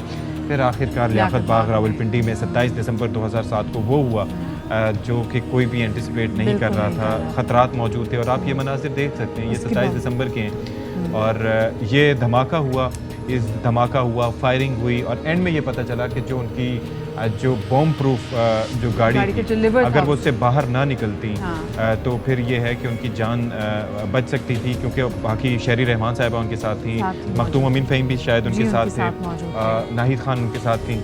तो जैसे ही वो बाहर निकली और ये धमाका हुआ तो एक होता है एक रिफ्लेक्स की ना वजह से सिर्फ धमाका हुआ बल्कि वहाँ फायर पर भी किए फायर भी किए गए, लेकिन जब वो गाड़ी में बैठी तो खैर जो रिपोर्ट सामने थी वो था कि जो गाड़ी के अंदर लिवर था वो उनके सर को जो था ज़ाहिर इम्पैक्ट वो हिट किया था। हुआ। एग्जैक्टली तो उसके बाद जनाब उनको भगदड़ भी वहाँ पे जनरल मच गई थी। हॉस्पिटल ले जाया गया जो कि वहाँ पर करीब तरीन हॉस्पिटल था, और उस हॉस्पिटल में उनका कार्डिक मसाज भी किया गया, लेकिन उसके बावजूद जो है वो जानबर ना हो सकें। और आप इमेजिन कीजिए कि मतलब मकबूल तरीन रहनुमा, और उनके साथ ये हुआ और उनकी जान चली गई, और उसके बाद फिर स्कॉटलैंड यार्ड से एक इन्वेस्टिगेशन भी कराई गई। आज तक मोहतरमा बेनज़ीर भुट्टो के कातिल नहीं पकड़े गए, क्योंकि सबसे बड़ी गलती ये भी क्योंकि वो जो जाए वक़्वा थी उसको फौरन धो भी दिया गया था। और ये परवेज़ मुशर्रफ साहब उस वक्त सदर थे। हमने अपनी ज़िंदगी में पहली दफ़ा कोई ऐसा सानहा देखा था, तो हमें तो ये चीज़ें बहुत अज़बर याद है, और ऐसे कहते हैं नकूश हमारे हमेशा ज़िंदा रहेंगे। लेकिन सोचिए मीडिया वालों के लिए जो रिपोर्टर्स हैं, जो चैनल के लोग हैं, उनके लिए ये खबर ब्रेक करना बहुत मुश्किल था, बहुत मुश्किल था। सो और जो स्पेसिफिकली जो रिपोर्टर्स, हमने जैसे पहली बात भी की जब उनके कारसाज पे भी जब इन पर अटैक हुआ था तो जो रिपोर्टर्स की जान गई थी, तो आप ये भी देखें ना कि हमारे रिपोर्टर्स कैसे आगे जा के हर चीज़ को सिर्फ आपके लिए खबर को निकाल के लेकर आते हैं। और स्पेशली आप ये देखें जान ना उनकी जो है ना लीडर्स के साथ साथ जो कारकुनान भी अपनी जान वो से जाते हैं, बिल्कुल कारकुनान भी, क्या बात तो है। खैर हम उनको याद करेंगे, उनको खराज अकीदत पेश करेंगे। एक छोटी सी ब्रेक ले रहे, हमारे साथ रहिएगा।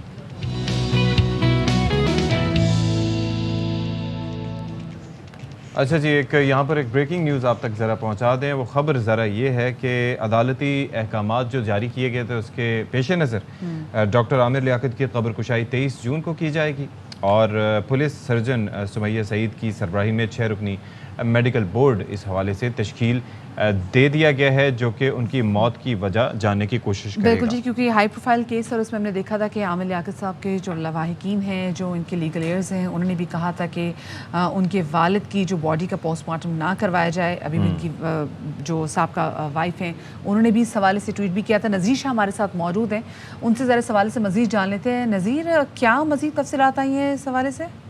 बिल्कुल, देखिए मदिया, ये मरहूम डॉक्टर आमिर लियाकत हुसैन है, इनकी मौत कैसे वाक़या हुई है। अदालती अहकाम पर 6 रुकनी मेडिकल बोर्ड तश्कील दिया गया, जो 23 जून सुबह 9:30 बजे अब्दुल्ला शाहवादी मज़ार में आमिर लियाकत हुसैन की कब्र को शाही करेगा और मौत की वजह जानने की कोशिश करेगा। ये अदालत की जानिब से सेक्रेटरी हेल्थ को एक पोस्टमार्टम और मेडिकल बोर्ड बनाने के लिए खत लिखा गया था। इस मेडिकल बोर्ड में डॉक्टर सुमैया सैयद है जो इसकी सरबराही करेंगी, जबकि इसमें एडिशनल पुलिस सर्जन अब्बासी, शहीद फॉरेंसिक एक्सपर्ट और इसके अलावा दीगर माहिरीन शामिल हैं। ये 6 रुकनी बोर्ड है और इसके अंदर यही बताया जा रहा है कि कब्र कुशाई जुडिशियल मजिस्ट्रेट की मौजूदगी में की जाएगी और मौत की वजह का तयन किया जाएगा। जी सही, ठीक है, बहुत शुक्रिया जी। नज़ीर शाह हमारे साथ मौजूद थे। 23 जून को जी अब की जाएगी आमिर लियाकत साहब की कब्र कुशाई, फिर जानने की कोशिश की जाएगी कि ऐसी क्या वजह बनी कि उनकी मौत हुई। खैर जी, अब आगे बढ़ते हैं और एक बड़ी इंटरेस्टिंग किस्म की इजाद आपके साथ शेयर करते हैं। आपको पता है ना कराची में साफ़ पानी पीने का कितना ज़्यादा मसला है, तो यहाँ पर मकामी तौर पे, लोकली तौर पे एक चीज़ बनाई गई है जिसको कहते हैं जनाब वाटर का डॉक्टर। और जो वाटर का डॉक्टर है ये क्या करेगा जनाब, ये उसके जो पानी के अंदर जितनी भी वो मसले मसाइल बीमारियाँ वो निकालेगा और फिर ये आपको साफ़ पानी दे देगा।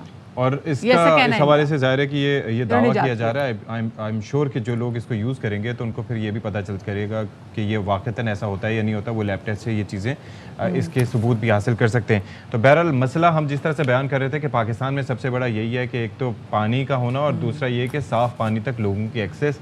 एस्टिमेटेड जो एक अंदाजे लगाए गए हैं उनके मुताबिक तकरीबन सिर्फ 20% लोग हैं जिनको साफ़ पानी मैसर आता है। तो ऐसे में ये काविश बड़ी अच्छी है। तो हमारे साथ स्टूडियोज़ में मौजूद हैं दो अरकान इस टीम के, मोहम्मद अब्दाल खालिद और नौफिल ख़ान। आप दोनों का बहुत शुक्रिया कि आप स्टूडियोज़ में तशरीफ़ लाए। भाई, ये मसला बेसिकली एक अरसे से है, बचपन से हम सुन रहे हैं कि पता नहीं पानी देख लो, पानी को उबालना, ये करना। अब उबालो पानी को तो उसमें देगचों का जो हशर होता था, फिर इवन जो फ़िल्टर्ड वाटर मिलता है, ये जो कंपनीज बना रही हैं उनके रेट्स इतने ज़्यादा हो गए हैं। हालांकि अदालत ने भी नोटिस लिया। आपके जहन में कैसे आया कि ये काम करना चाहिए? क्योंकि वैसे तो जगह जगह गली मोहल्लों में खुले हुए, हाउ इज़ इट डिफरेंट? ठीक है, पाक विटाई जो हमारी कंपनी, इसकी स्टोरी शुरू होती है 2010 में। तो इसका मैं शॉर्ट वर्जन आप लोगों को सुना देता हूँ। तो हुआ ये था, 2010 में बड़े शदीद फ्लड्स आए थे। बिल्कुल। तो उसके बाद एक यूबीएल के एग्जीक्यूटिव थे जिन्होंने एक लाइव स्टोर नामी कंपनी थी जो एक फ़िल्टर स्ट्रॉ बनाती थी। अक्सर लोगों ने टीवी और फेसबुक पे उसको देखा होगा। तो उन्होंने वो डोनेट किए थे। ठीक है। तो वहाँ से शायान सुहेल जो हमारे एक जो फाउंडर भी हैं कंपनी के, तो वो उस वक्त स्कूल में थे, तो उनके एक अंकल थे आर्मी में, उनको वो ये स्ट्रॉ मिला। उन्होंने शायान चूँकि बहुत एक क्यूरियस बच्चा था, उनको ला के दिखाया कि ये फ़िल्टर स्ट्रॉ है, ऐसे काम करता है। उस वक्त क्यूरियोसिटी जागी, लेकिन उसके बाद फिर आगे बढ़ते गए। कि वो उनका क्लेम था 30% तक पानी जो है वो साफ हो जाता है ऐसे था। तो मूविंग ऑन, कई वजूहत की वजह से, चूँकि सैलाब में होता है ये पानी तो हर जगह अवेलेबल होता है, लेकिन उसको आप पी नहीं सकते। हालांकि वो मीठा पानी होता है, लेकिन आप उसको पी नहीं सकते चूँकि गंद आलूद हो चुका होता है। तो कुछ फेलियर्स की वजह से वो प्रोजेक्ट फेल हो गया। उसके बाद हम आगे बढ़ते हैं, फिर कहानी आती है 2013 में। शायान सुहेल आगे जाते हैं, उनका यूईटी लाहौर में एडमिशन हो जाता है, कराची से यूईटी जाते हैं। अब जब यूईटी से जाते हैं, कराची वालों को आदत होती है मिनरल वाटर पीने की। वहाँ गए, वहाँ हॉस्टल्स में, अगर कोई हॉस्टल्स में रहा है उसको पता होगा, वहाँ चिलर्स लगे हुए होते हैं। साफ पानी, अगर या तो वैसे फिल्टर लगा होता है, हाँ, मिनरल वाटर, अगर वो एक लगा होता है जो कभी साफ नहीं होता। बिल्कुल ऐसे नहीं होता। और अगर आप मिनरल वाटर पीते हुए पकड़े गए, किसी दोस्त ने पकड़ लिया ना, तो आपको बहुत रिकॉर्ड लगता है कि मम्मी डैडी बच्चा है, ये पानी जो है ना मिनरल वाटर पीता है, तो फिर आपको फिट इन होने के लिए वहीं से पानी पीना पड़ता है।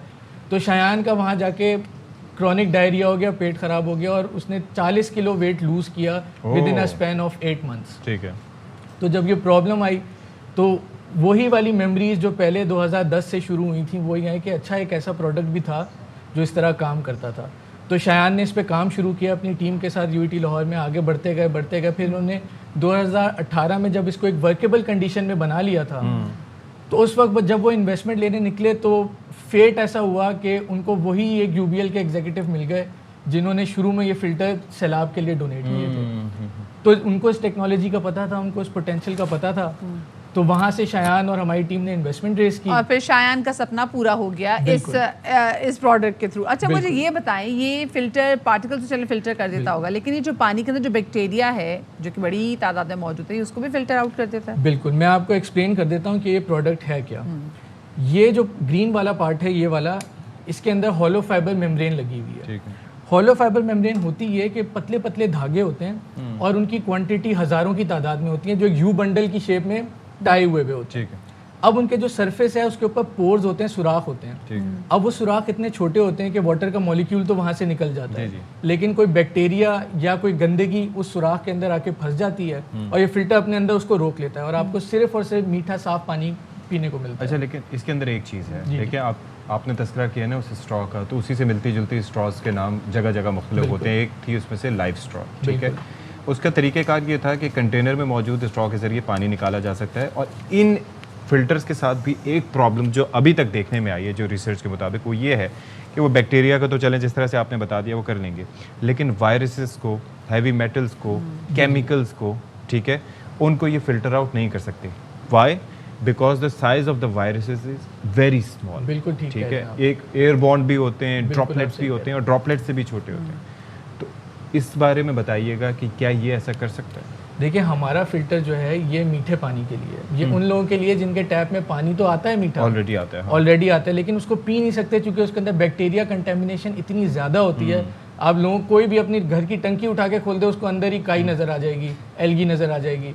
पाइपलाइंस में आपको पता है कितनी गंदी होती है बैक्टीरिया, तो हर पानी सोर्स जो बैक्टीरिया कंटेमिनेटेड होती है, तो ये मीठे पानी को पीने लायक बना देता है, बिल्कुल मिनरल वाटर की तरह। कोई नमकियात नहीं निकालता, ऐसी कोई चीज़ नहीं करता है। कितने लीटर वाटर को ये कर सकता है, प्योरीफाई कर सकता है? ये 10,000 लीटर तक पानी को साफ कर सकता है, जो एक छोटी फैमिली के लिए 2 साल तक का पानी है।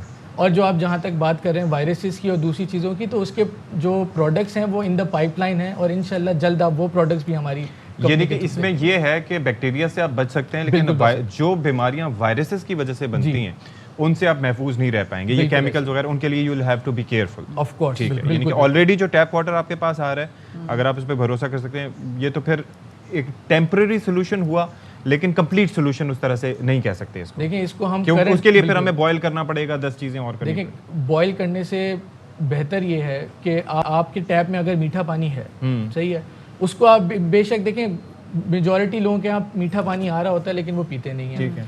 अब वायरसेस के लिए ऐसा है कि अभी ये करंट सोल्यूशन वायरसेस और किसी भी तरह की आर्सेनिक जो एक बहुत बड़ा मसला है, उसके लिए ये नहीं है। उसके लिए प्रोडक्ट्स हम लेकर आ रहे हैं। चलें, ठीक है। Best of luck for that. हमारे साथ मौजूद थे अब्दाल नोफल। हम एक छोटी सी ब्रेक यहाँ पे ले रहे हैं, हमारे साथ रहिएगा। Welcome back. आपको बताते चलें कि इंटरबैंक और ओपन मार्केट में डॉलर की ऊंची उड़ान बदस्तूर जारी है। इंटरबैंक में डॉलर अब ₹1.04 महंगा होने के बाद 211 रुपए पर ट्रेड किया जा रहा है। फॉरेक्स डीलर्स का कहना है कि ओपन मार्केट में डॉलर 212 रुपए से 214 रुपए तक में फरोख्त हो रहा है। यानी कि 211 रुपए तक जब डॉलर पहुंचा तो वहाँ डॉलर खरीदने जो गए थे वो सारे 9-2-11 हो गए। Just imagine. वैसे हर चीज की एक सीलिंग होती है, मुझे समझ नहीं आ रही कि इस डॉलर की सीलिंग क्या है, कहाँ जाके ये मतलब तायरे लाहूती रुकेगा। अभी तो फैटफ की ग्रे लिस्ट से भी निकल गए हैं। आगे कह रहे 2 निकल दिन के में ऐलान हुए, वो तो अभी आएंगे देखने के लिए। अभी आएंगे देखने का होगा ऐलान, आएंगे देख के जाएंगे। Positive about it, okay? हां, प्लीज बी पॉजिटिव। हां होड़ की है जनाब। अब है योगा, क्योंकि आज योगा का आलमी दिन मनाया जा रहा है और बहुत सारे लोगों को यही अभी तक योगा से लगता है कि योगा इसलिए करते हैं ताकि आपका वेट जो है वो रिड्यूस हो। नहीं भाई, योगा एक प्रॉपर लाइफस्टाइल है। आपकी सिर्फ जिस्मानी ही आपको बीमारियां नहीं होती, आपकी नफ्सियाती किस्म की भी 1000 किस्म की आपको बीमारियां होती हैं, वो ज्यादा होती हैं, जिसमें तकरीबन आधे से आपको छुटकारा मिल जाता है अगर आप डेली योगा करें तो हमारे साथ इस पर बात करने के लिए आपके जाने माने और पहचाने योगी मुनव्वर साहब मौजूद हैं। भाई बहुत शुक्रिया, आपने हमारे लिए वक्त निकाला। माशाल्लाह ज़बरदस्त रिटायर है। मैचिंग चेक करें जूतों और उसकी शर्ट की। तो भैया बताएं कि आज योगा का दिन मनाया जा रहा है, तो क्या क्या हो सकता है योगा के ज़रिए, क्योंकि फिजिकल एस्पेक्ट तो अपनी जगह मौजूद है लेकिन जहनी लिहाज से काफ़ी लोग मसाइल का दोचार हैं जिसका वो इजहार भी नहीं कर पाते। Also, is there any specific theme for today? आज के दिन की? हाँ, आज है योगा फॉर ह्यूमैनिटी, जो आज की थीम है, लाइक एवरी ईयर, इंसानियत के लिए। तो आज मैं कोशिश ये करूँगा कि हम योगा थेरेपी के ऊपर बात करें कि इसमें जैसे आपकी होम्योपैथिक होती है, एलोपैथिक होती है हीलिंग के लिए, इसी तरीके से योगा थेरेपी के थ्रू आप डिफरेंट डिजीज़ का या क्रॉनिक पेन्स का आप उसको हील अप कर सकते हैं या उसका इलाज मुमकिन है। तो मेरी कोशिश ये कि जो कराची या पाकिस्तान के लोगों के मसाइल हैं आजकल, जैसे स्ट्रेस है, ब्लड प्रेशर है, शुगर है या जॉइंट पेन्स में इशू होते हैं, तो कुछ मैं आपको ऐसी मेडिटेशन की टेक्निक्स बता दूं और कुछ ऐसे पोस्चर्स बता दूं जिससे आज की जो योगा डे का हमारा ऑब्जेक्टिव है वो भी हो जाए अचीव। और स्टार्ट करते हैं। अच्छा, पहले मैं स्टार्ट करता हूं। फर्स्ट टेक्निक है फॉर ब्लड प्रेशर के लिए। जो ब्लड प्रेशर के पेशेंट हैं उनको मैं सजेस्ट ये करूँगा कि मेडिटेशन आप, अब जैसे मैं तो अभी खड़ा होकर कर रहा हूँ, आप बैठ के भी कर सकते हैं, और आप अगर आपको प्रॉब्लम है, आपका ज़्यादा एज के हैं, तो आप क्या कर सकते हैं, चेयर पे बैठ के भी कर सकते हैं। नॉर्मल इसका आपने करना है कि 1:1:1, यानी हम 4 टाइम्स रेशो कहते हैं कि आपने अगर एक दफ़ा इनहेल किया, दिस इज़ 1 सेकेंड, आपने उसको होल्ड किया, ठीक है। अब वो 1 सेकेंड के लिए भी करें या 5 second. Third is exhale and fourth is exhale करने के बाद जो सेकंड इनहेल से पहले का ऑप्शन मैं आपको करके दिखाता हूँ कि किस तरीके से हम इसको करते हैं। And it's very rapid for lowering down your blood pressure, ठीक है। तो आप 5 से 10 मिनट की ये प्रैक्टिस डेली करें जिनको ब्लड प्रेशर है। स्टार्ट हम ऐसे करते हैं कि आप बैठ भी सकते हैं, अगर मुझे नहीं पता मैं बैठूंगा तो कैमरा मूव होगा, लेकिन मैं आपको वैसे ही खड़े होकर बता देता हूँ। इनहेल आपने किया, होल्ड किया, एक्सहेल, और फिर सेकंड इनहेल से पहले का ये आपने प्रोसेस, बिल्कुल इसको हम कहते हैं इजी ब्रीदिंग, ठीक है। इसमें आपने 5 to 10 मिनट्स आपने करना। मैं दोबारा एक दफ़ा आपको करके दिखाता हूँ। आप ऐसे बैठ के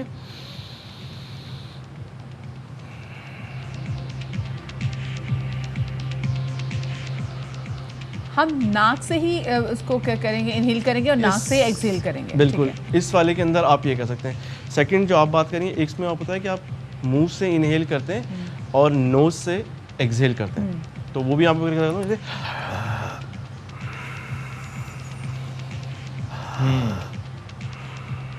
ये हो गई ब्लड प्रेशर के लिए। अब मैं कहता हूँ नीज पेन जिनको होता है, इजी बताऊंगा। जो एक चेयर पोज होता है या एक लंजेस होते हैं, हाई लंज भी होते हैं, लो लंज भी होते हैं। अच्छा, चेयर पोज में ये कि जो दर्द के लिए, नी पेन के लिए, ठीक है, आर्थराइटिस के लिए भी जिन लोगों को प्रॉब्लम होती है घुटनों का, उसके लिए ईजी इसका ये है कि आप ये लंच कर लें, ठीक है। नॉर्मली लो लंज है, ये लो लंज है। अगर जिन लोगों को प्रॉब्लम होता है कि यार वो नहीं कर सकते, तो चेयर पे ऐसे रख के ऐसे भी आप कर सकते हैं लंच, ठीक है। जो थोड़ा सा होता है कि आपको अक्सर ज़्यादा वॉक कर लेते हैं, नॉर्मल है, ठीक है, फिट है मेरे आपके जैसे, लेकिन वॉक कर ली या काफ़ी दिन से नहीं किया तो नी नॉकिंग होती है, थोड़ा सा कड़क कड़क की आवाज़ आने लगती है, ठीक है ना। तो उस कड़क कड़क की आवाज़ों को कम करने के लिए आपका एक ये हाई लंज होता है, ठीक है। और आप इसमें वॉरियर 2 भी कर सकते हैं। ये वाला आपको, ठीक है। इसमें आपने होल्ड क्या करना है, दोनों साइड पे करना है और 5 to 10 breath slow deep inhalation और डीप एक्सहेलेशन आपने करनी है। जितनी आपकी ब्रीदिंग स्लो होगी उतना आपका पोस्चर अच्छा होगा और उतना आपको ये इफेक्टिव होगा। ये तो हो गया नीज के लिए, ठीक है। अब हम बात करते हैं अगर किसी को लोअर बैक पेन है उसके लिए मुझे थोड़ा सा बैठना पड़ेगा इसके ऊपर, ठीक है। बैठ जाए। तो मैं ये इसके लिए बहुत अच्छी टेक्निक है, ये आप ऐसे करके, ठीक है। इसमें आपने ट्विस्ट करना है, स्पाइनल ट्विस्ट होता है बेसिकली, ठीक है। ये स्पाइनल ट्विस्ट है। अब आपने ऐसे करके इसमें, ये आपका स्पाइनल ट्विस्ट होता है, एक इसमें ये होता है। दूसरा आपका जो लोग जिनको होता है इसमें, ठीक है, मैं थोड़ा सा लेट के बता दूं कि ये बड़ा इजी होता है। आपने ये करके, इसको हम पिजन स्ट्रेच भी कहते हैं, नहीं पिजन वो दैट इज समथिंग एल्स, ये इसको साइड स्ट्रेच आप कहते हैं, ठीक है। ये ऐसे करके, अब इसमें हो क्या रहा है, आपकी लोअर बैक के ऊपर सारे आपके मसल्स स्ट्रेच हो रहे हैं। ओके जी, थैंक यू सो मच। इतने स्ट्रेच में देख रहे हैं, इतना पसीना आ गया है, तो आपको देखिए से कैलोरीज भी बर्न हो जाएंगी, सो खुश हो जाए, इससे वजन हमारा पाकिस्तानी स्ट्रेच ही होता है ये। हाँ, नहीं वो अच्छा होता है बिकॉज आपके स्पाइनल मूव हो रही थी ना। अब इसमें भी आप जैसे अब ये वाला करें ना, इसमें आप डिफरेंट कर सकते हैं। आप ये फॉरवर्ड हो गया, ये बैक हो गया और बहुत सारे ऑप्शंस होते हैं। Thank you so much.